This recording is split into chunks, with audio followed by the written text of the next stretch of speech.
이것은 예수께서 죽은 자 가운데서 살아나신 후에 세 번째로 제자들에게 나타나신 것이라. 그들이 조밥 먹은 후에 예수께서 시몬 베드로에게 이르시되, 요한의 아들 시몬아, 내가 이 모든 사람보다 나를 더 사랑하느냐 하시니, 이르되 주님, 그러하나이다. 내가 주님을 사랑하는 줄 주께서 아시나이다. 이르시되 내 어린 양을 먹이라 하시고, 또 두 번째 이르시되, 요한의 아들 시몬아, 내가 나를 사랑하느냐 하시니, 이르되 주님, 그러하나이다. 내가 주님을 사랑하는 줄 주님께서 아시나이다.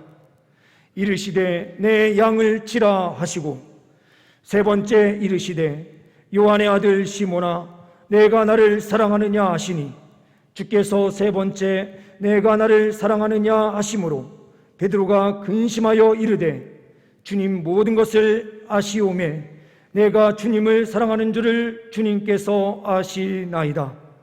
예수께서 이르시되 내 양을 먹이라. 내가 진실로 진실로 내게 이르노니, 내가 젊어서는 스스로 띠뛰고 원하는 곳으로 다녔거니와 늙어서는 내 발을 벌리리니 남이 내게 띠띠우고 원하지 아니하는 곳으로 데려가리라. 이 말씀을 하심은 베드로가 어떠한 죽음으로 하나님께 영광을 돌릴 것을 가리키심이로라.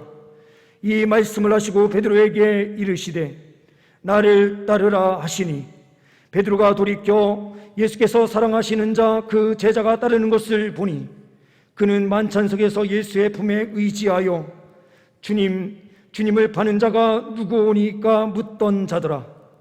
이에 베드로가 그를 보고 예수께 여짜오되, 주님, 이 사람은 어떻게 되겠사옵나이까? 예수께서 이르시되 내가 올 때까지 그를 머물게 하고자 할지라도 내게 무슨 상관이냐? 너는 나를 따르라 하시더라.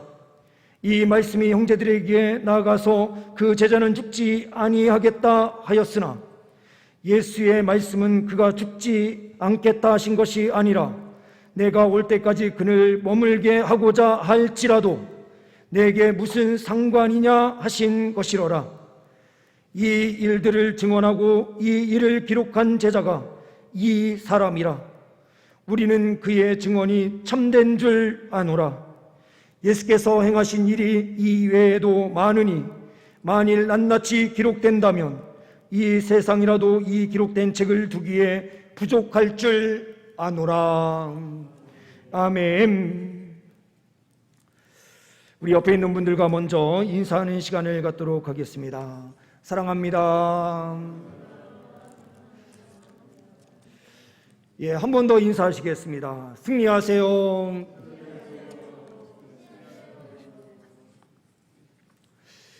이 시간 함께 예배하시는 우리 모든 성도님들 위해 주님께서 크신 은혜와 사랑으로 함께하여 주시는 줄 믿습니다. 준비된 PPT 내용을 먼저 보시면서 말씀을 나누겠습니다. 오늘 우리가 함께 보지는 않았지만 1절부터 전체가 21장 전체가 말씀의 선포의 본문입니다. 1절 말씀을 보게 되면 이들이 디베랴 바다에 있을 때의 사건을 말씀하고 있습니다. 이 디베랴, 이곳은 갈릴리 호수입니다. 갈릴리 호수는 마치 왼쪽 발을 찍은 것과 같은 똑같은 모양을 가지고 있습니다. 위에 5개의 도시들, 그리고 옆쪽에 있는 디베랴, 이 디베랴는 티베리아스라고 하는 이름으로 알려져 있는 지역입니다. 헤롯 안티파스라고 하는 헤롯 대왕의 자손인 갈릴리 영주가 이곳을 거의 대부분 묘지로 사용되고 있었던 이 땅을 새롭게 도시로 만들게 됩니다.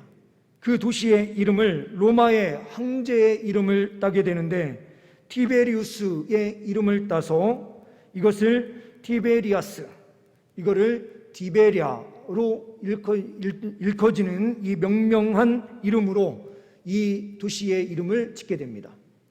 이 도시는 지금 보시는 그림에 보시는 대로 1세기에 이런 모습이었을 것이다 라고 추측한 그림입니다. 반란군이 많이 일어나던 그 땅에 보호하기 위해서 마치 성벽을 쌓아서 성처럼 만든 그 도시가 이 디베랴라고 하는 도시이고, 마치 수도처럼 사용이 됐었기 때문에 이곳은 무역으로도 왕성한 지역이었고, 그리고 물고기가 많이 잡히는 장소이기도 하였습니다. 다음 페이지를 보시게 되면 오늘 본문이 나타나는 이 디베랴 지역에서 있었던 사건에 대하여 말씀은 크게 세 부분으로 나뉘어져 기록되고 있습니다. 첫째는 1절부터 14절의 말씀은 7 제자에게 예수님께서 나타나신 사건, 그리고 15절에서 19절의 말씀은 베드로를 만나주시고 그가 앞으로 주님 나라를 위하여 순교할 것에 대한 말씀을 주십니다. 20절에서부터 25절의 말씀은 사도 요한과 관련된 예언이 베드로의 이 순교 사건과 함께 연결되면서 함께 나오고 있습니다. 이 구조를 머릿속에 넣으시고 말씀을 들으시면 더 쉽게 이해가 되실 줄 압니다. 내려주셔도 좋습니다. 오늘 본문 말씀은 하나님의 사랑입니다. 우리가 승리의 삶을 살아가기 위해서는 하나님의 사랑이 필요합니다.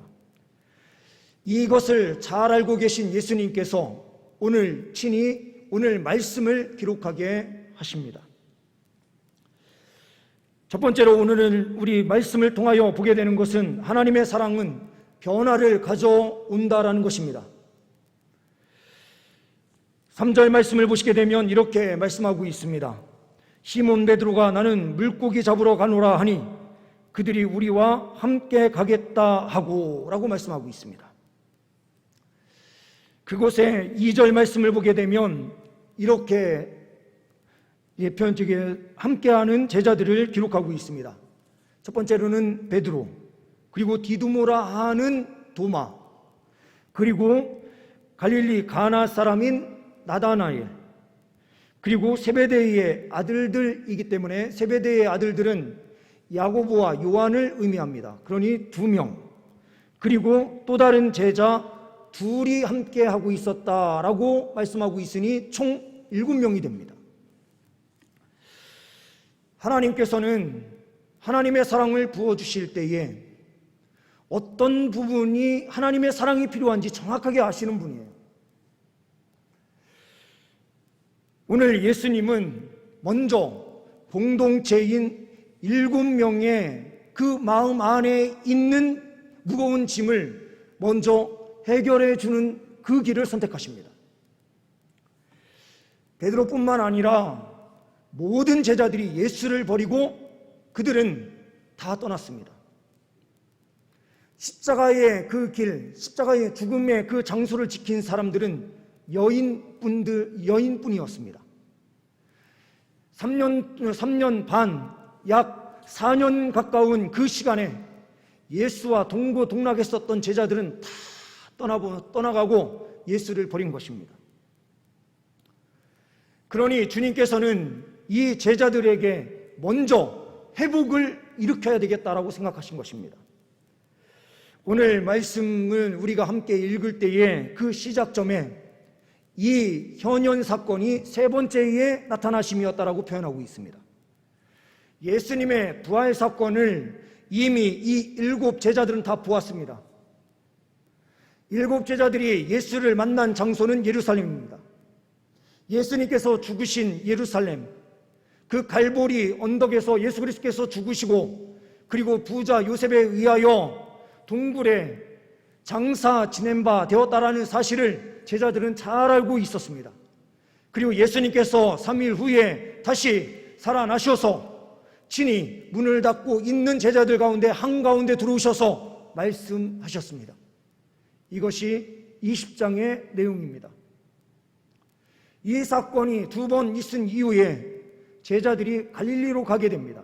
이 갈릴리 디베랴 바다 쪽으로 가게 되는데 왜 갔는지에 대해서는 명확하게 알 수는 없지만 마가복음 14장 28절과 마가복음 16장 7절 말씀에 예수께서 십자가를 짊어지시기 전에 그들 제자들에게 말씀하실 그 말씀은 내가 갈릴리에 먼저 가겠다라는 약속의 말씀을 주십니다.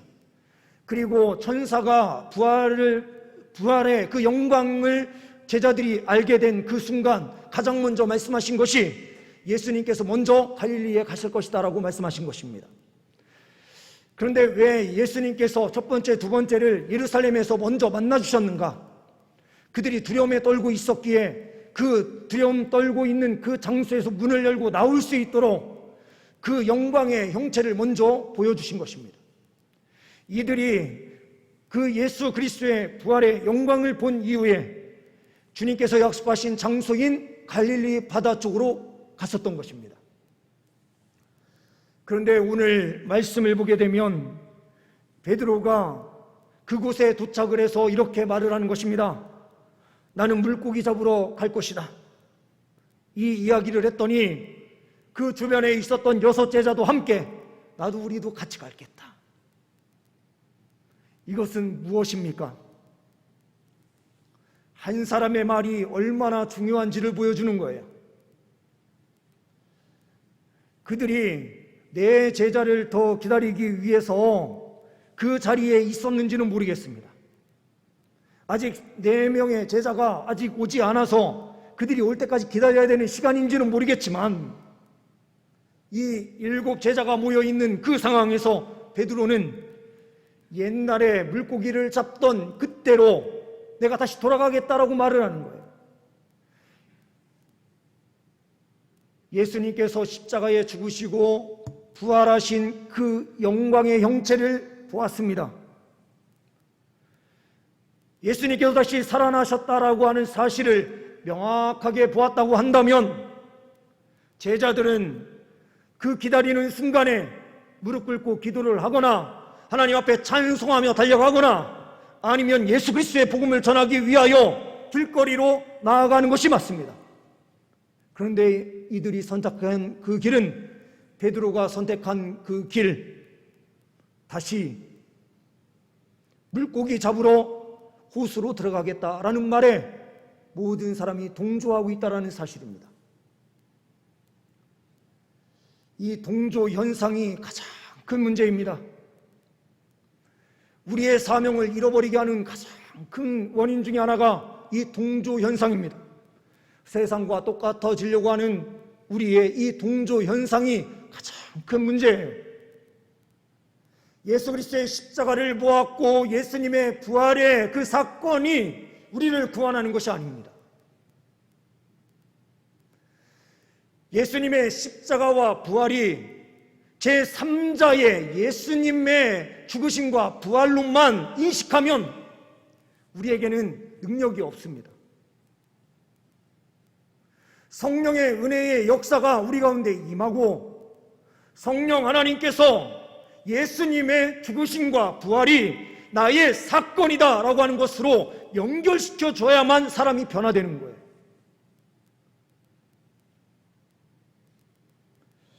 혹시라도 성령의 은혜를 받지 못한 우리 성도님들이 계신다면 이 시간 주님께서 하늘문을 여시고 성령의 임재의 역사를 우리 모든 성도님들에게 허락하여 주시기를 소망합니다.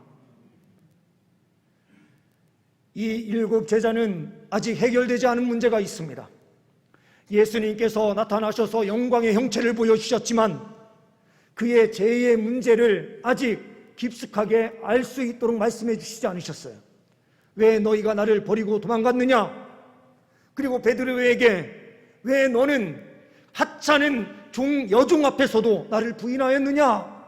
라고 충분히 질문하실 수도 있는데 그런 이야기를 전혀 하시지 아니하시고 영광의 형체만 보여주셨을 뿐 아직 그 이야기가 남아 있었던 것입니다. 그러니 7 제자들은 그 마음 안에 무거운 짐이 있는 거예요. 이 무거운 짐 때문에 그랬는지는 몰라도 그들은 사명의 자리를 내려놓고 그들은 다시 옛길인 그 물고기 잡는 길로 나아가고 있는 것입니다. 이들에게 하나님의 치유가 필요했습니다. 예수님께서 더 잘 알고 계셨던 것입니다. 자기 자신이 직접적으로 그것을 너를 용서한다라는 말씀을 해주셔야만 이들이 치유되고 회복된다라는 사실을 알고 하나님께서 기베랴 바다로 직접 찾아가신 것과 똑같습니다.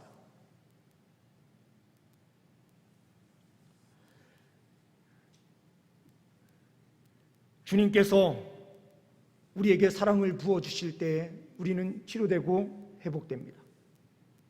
변화가 일어납니다.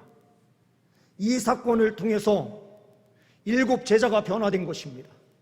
이 7 제자의 모든 사람들은 다 순교의 현장에 직접적으로 뛰어나가 강력하게 복음을 선포하고 전하다가 죽음을 맞이하는 제자들이에요. 단 한 사람 요한만이 나이 많이 들어 늙어 죽는 특권을 누리는데 왜 하나님께서 그럼 이 7 안에 포함시키셨는가? 바로 오늘 말씀을 기록하게 하시기 위해서였고, 요한계시록의 말씀을 기록해서 궁극적으로 예수 믿는 자들의 승리가 있음을 보여주시기 위하여 살려두신 것입니다.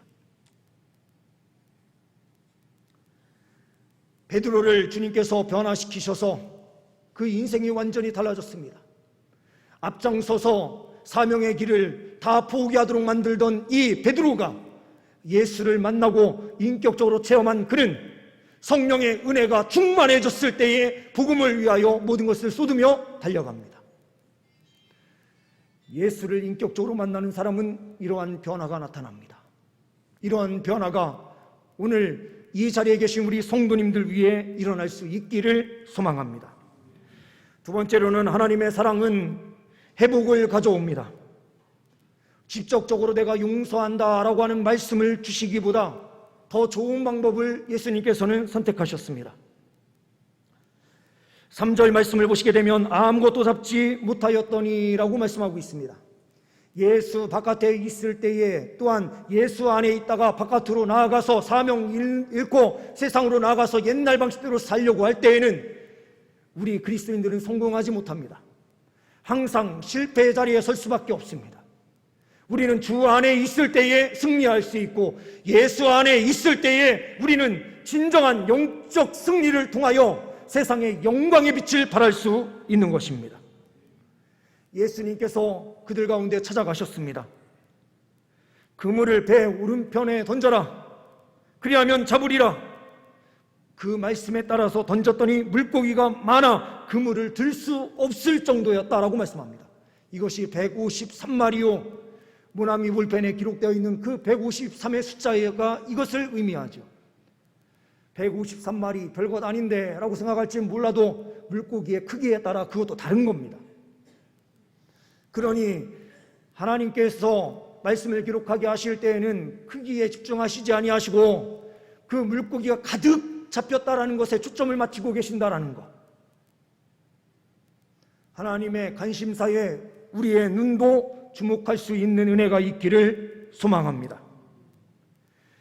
이 사건은 우리가 잘 알고 있는 대로 내 제자를 부르실 때에 예수님께서 친히 행하신 이적과 똑같습니다. 베드로, 안드레, 시몬, 야고보와 요한을 이 4명의 제자를 친히 부르실 때에 이 똑같은 일이 펼쳐졌었죠. 밤을 새도록 아무것도 잡지 못하여 그물을 덜어내고 씻어내고 정리하고 있었던 그들에게 예수님께서 배를 다시 띄워서 깊은 데에 그물을 내려라.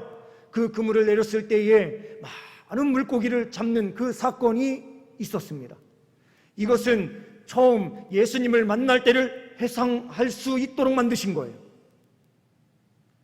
또한 베드로를 치료하기 위하여 공동체 7명에게 만나주심으로 공동체를 치료해 주셨을 뿐만 아니라 그 중에 가장 큰 죄의 무게를 짊어지고 있었던 베드로, 예수를 3번이나 부인하면서 그 저주까지 했었던 그의 입술의 범죄를 자기 스스로가 너무나도 잘 알고 있는 거예요.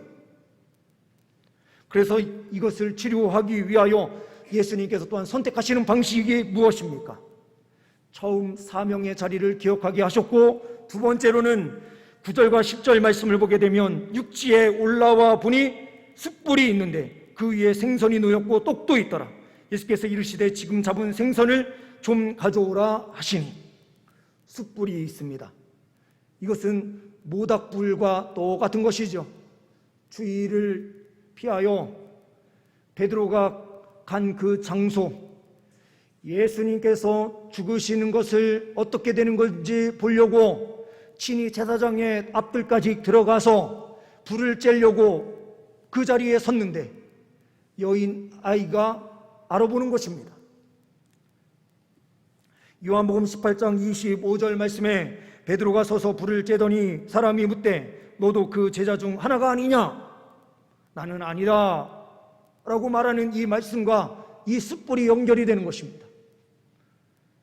배에서 내려 예수 그리스도께서 오셨다라는 사실을 보고 그 디베랴 바닷가로 나온 이 베드로는 숯불을 보는 순간 그때를 다시 기억할 수밖에 없습니다. 그런데 예수님께서는 그에게 아무 말씀을 하시지 않는 거예요. 15절 말씀에 두 번 먹은 후에 예수께서 시몬 베드로에게 이르시되 요한의 아들 시몬아 내가 이 사람들보다 나를 더 사랑하느냐? 이 질문을 또한 3번 반복해서 물어보았다라고 하는 것은 3번 부인하는 것에 대한 기억을 반드시 다시 하라라는 의미가 있어요. 그러나 예수님의 이 질문에는 너 왜 나를 부인했느냐? 이러면서 치조하시지 않는다라는 것입니다. 우리는 사람의 약점을 알면 그 약점을 가지고 무엇인가 하려고 해요. 그 사람을 쓰러뜨려야만 마치 내가 승리하는 것처럼 착각하면서 살아가요. 무엇인가 의견이 맞지 않아서 이야기하다가 툭 튀어나오는 것은 그의 약점의 가장 약한 부분을 치면서 이야기하는 거예요.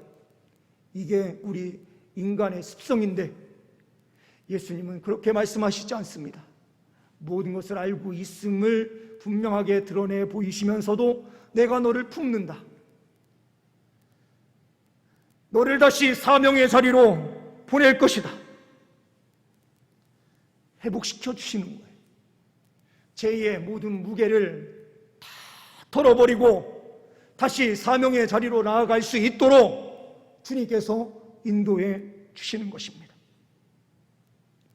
바닷가에서 밤새도록 고기를 잡으려고 애썼지만 잡지 못했었던 그 상황에서 마지막에 물고기를 가득 잡아서 기쁨은 있지만 몸이 얼마나 피곤하겠습니까?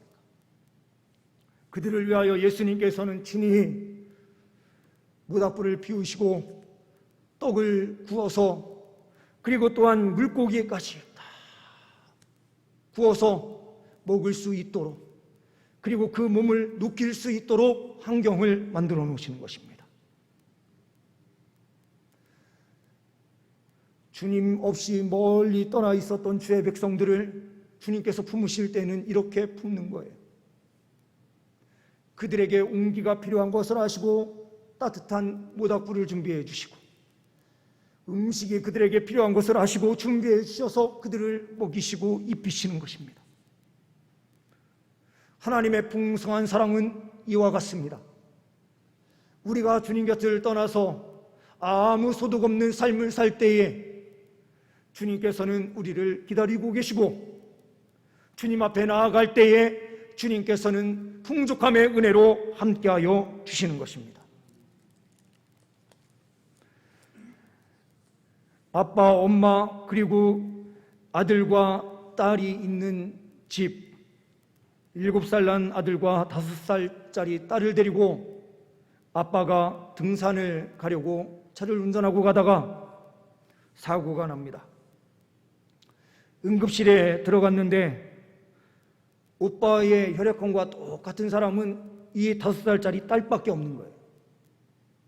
그 딸, 이 5살짜리에게 조금이라도 수혈을 받아서 수술하면 나을 수 있는 상황이라서 이 아이한테 이야기를 합니다. 얘야, 오빠가 지금 잘못하면 큰일 나서 죽을지도 모르는데 네 피 좀 좀만 나누어 줄 수 있겠니? 딸은 곰곰이 생각하다가 머리를 끄덕입니다. 수혈했고 수술은 성공적으로 마쳐서 건강하게 되었습니다. 이 아이가 침대에 누워서 말을 합니다. 오빠는 어떻게 되었어요? 아, 오빠는 성공적으로 수술이 잘 돼서 살았어. 네 덕분이야. 이 아이는 이렇게 이야기합니다. 아빠, 근데 나는 언제 죽어? 그게 무슨 소리야? 내 피를 빼줬으니까 나는 이제 죽어야 되는 거잖아. 이때 아버지는 감격합니다. 자기 오빠를 위해서 동생이 죽을 것을 생각하고 그 피를 수혈해줬다라는 사실을 안 아빠는 감격이 이루 말할 수 없는 거예요.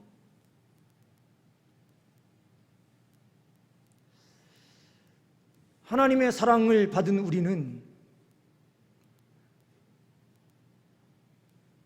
이 딸과 같은 삶을 살아야만 합니다. 하나님께서 우리를 회복시켜 주신 이유가 무엇일까요? 옛 아담의 모습을 우리가 다시 회복되게 하기 위해서 예수님께서 십자가에 못 박혀 죽으신 것이 아니십니다. 범죄하기 이전에 아담의 모습을 회복시키기 위하여 예수님께서 십자가에 죽으신 것이 아니라는 것입니다. 아담은 죄를 지어 쓰러질 가능성을 가지고 있는 존재입니다. 그러나 우리는 예수 그리스도의 보혈로 더딥혀지는 순간 그 어떠한 죄도 우리를 쓰러뜨리고 넘어뜨릴 수가 없습니다. 그러니 우리의 회복은 아담의 첫 상태보다도 더 완전한 그 구원의 은혜 가운데 거하게 하는 완전한 상태로 변화되는 것입니다. 그러면 하나님께서 이러한 은혜를 우리에게 주시는 이유가 무엇일까요? 바로 세 번째에서 우리가 볼 수 있는 대로 하나님의 사랑은 사명의 길로 가게 한다라는 것입니다.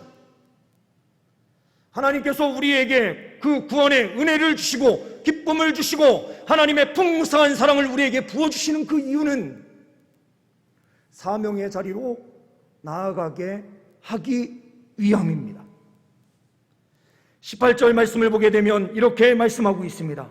내가 진실로 내게 이르노니 내가 젊어서는 스스로 띠띠우고 원하는 곳으로 다녔거니와 늙어서는 내 팔을 벌리리니 남이 내게 띠띠우고 원하지 아니하는 곳으로 데려가리라.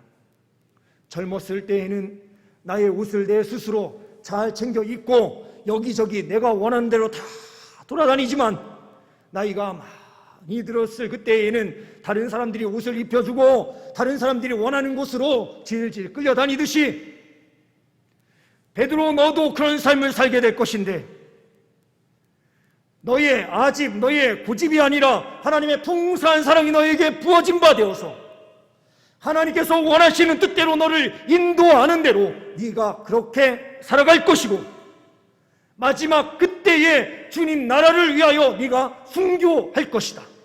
이 메시지를 주님께서 주시고 계시는 거예요. 공동체를 회복시키시고 개인적으로 베드로를 회복시키신 주님께서는 그에게 사명을 불어넣으시면서 너는 지금 그 자리에 머물러 있어야 될 사람이 아니라 하나님의 풍성한 사랑을 받고 너는 이제 내가 다 회복시켜 주었으니 너는 이제 복음을 들고 주님의 영광을 위하여 살아가야 된다. 우리에게 이 큰 사랑을 주신 하나님의 그 뜻은 무엇입니까? 하나님의 사명을 이루도록 하기 위함입니다. 고대 중국 한나라 황제가 된 유방이 있습니다. 이 유방이 항우와 맞서 싸워 전쟁할 때의 일입니다. 이 유방이 이끄는 그 군대가 항우의 군대에 의하여 완전히 둘러싸여서 이제 조금 후에는 이들이 다 죽을 판이 되었습니다. 한 사람을 바깥으로 내보내서 원군이 와야만 살 수 있는 상황이 펼쳐졌습니다. 그리하여 그의 부하 중에 한 사람인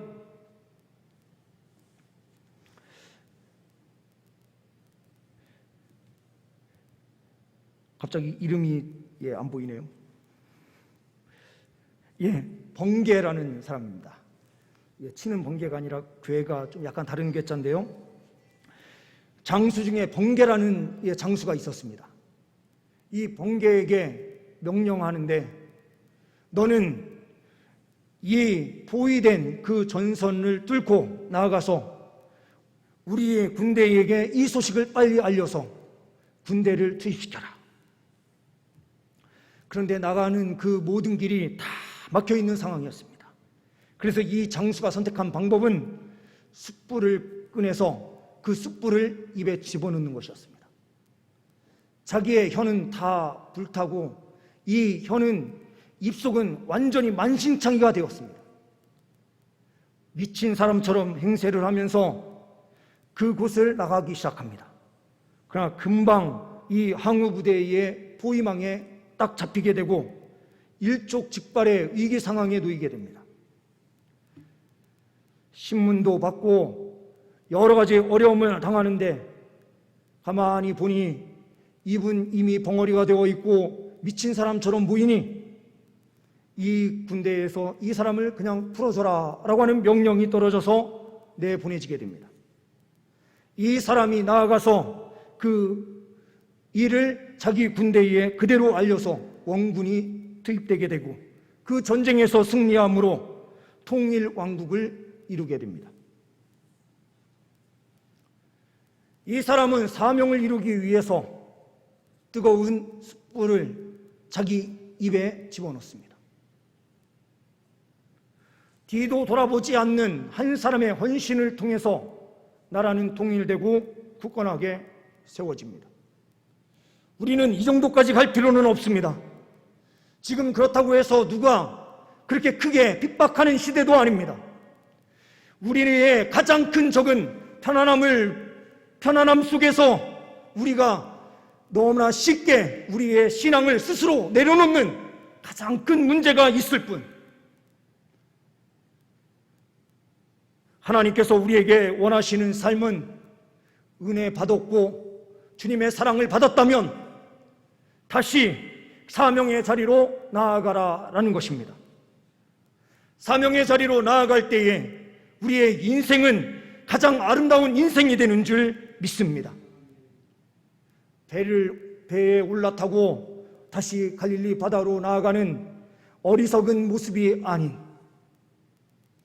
우리가 신년세일의 특별 새벽기도회를 통하여 하나님 앞에 기도하는 자리를 우리가 지켰다면, 우리가 더욱더 이 기회를 통해서 하나님 앞에 기도하고 하루하루의 삶 속에서 주님과 동행하기 위하여 힘쓰는 삶을 살 때에 신년세일의 특별 새벽기도회에 의미가 있는 것입니다. 신년세일의 특별 새벽기도회 기간 3주만 기도 잘했다고 해서 그것으로 만족하는 삶이라고 한다면 다시 배를 타러 돌아가고 있는 그 7 제자의 모습과 똑같은 것입니다. 우리는 사명의 자리로 나아가야 되고 주님과 함께 동행하는 삶으로 세상 가운데 주 예수 그리스도의 놀라운 복음의 은혜의 역사를 선포할 때 우리는 다시 살게 되고 승리하게 되는 줄 믿습니다. 이 은혜가 우리 모든 성도님들 위해 있으시기를 소망합니다. 기도하십니다. 하나님 아버지, 공동체를 회복시키시는 하나님, 우리 동산교회 공동체를 회복시켜 주옵소서. 또한 베드로를 개인적으로 만나 그의 삶을 변화시키신 주님, 우리에게 각자 만나 주셔서 우리의 삶을 변화로 이끌어 주옵소서. 회복시켜 주옵소서. 회복을 뛰어넘어 사명으로 나아갈 수 있는 우리 모두가 되게 하여 주옵소서. 우리 주 예수 그리스도의 이름으로 기도하옵나이다. 아멘.